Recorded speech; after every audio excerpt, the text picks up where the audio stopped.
And back underneath the tower, taking advantage of the shade here.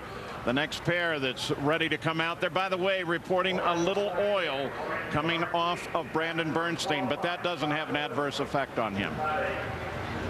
Well, Donnie Bender is one of the co-crew chiefs on the Copart dragster of Brandon Bernstein, and here are the changes, just some of them, that he makes for the high altitude here. Well, you got to spin the supercharger to force more air, and they're raising the compression, creates heat to help burn the fuel more efficiently, increasing the ignition timing, adding downforce, because remember, it's very light up here.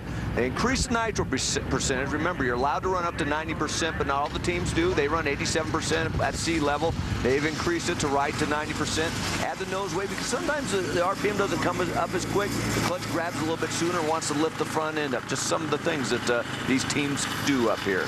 Brandon Bernstein does have an oil penalty. He'll lose 5 points, but he will be able to keep the run. Gary Gerald. Well, we check in with David Grubnick. Takes kind of a deep breath here. What kind of pressure were you feeling? I know you're one of these guys that always, it's one pass at a time, right? Wow. Well, yes. Was it pressure? Yes. But, you know, you have to have confidence in your crew and Conrad. So, you know, we knew why it was smoking the tires. So, you know, these conditions, 130-degree racetracks, it's like, well, we can't use this motor. So, you know, we had to back it down. Unfortunately, it put a cylinder out. It wasn't pretty.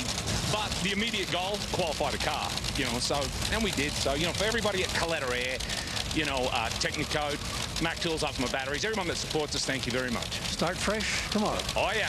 Thank you. Well, as Grubby walks away smiling, we go back to the starting line and take a look at Hot Rod Fuller. Now, they've had some changes in the crew on this car this week.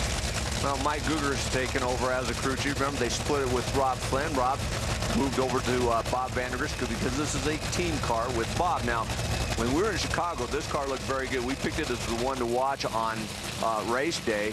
Rob Flynn does look on because they ran so well in qualifying. But remember, they had that flat front tire before they could even stage the car before the first round.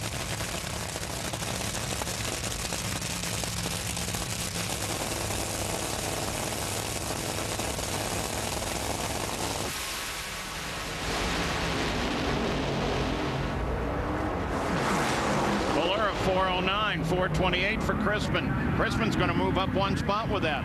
Fuller stays 11th. I was talking with Mike, who also worked for IndyCar as a refueler at the Indy 500. He kind of does that every year. He said it was cool, though. He just showed up, refueled the car, and then left. Well, we're looking at Steve Chrisman, who you just saw. Stat guy?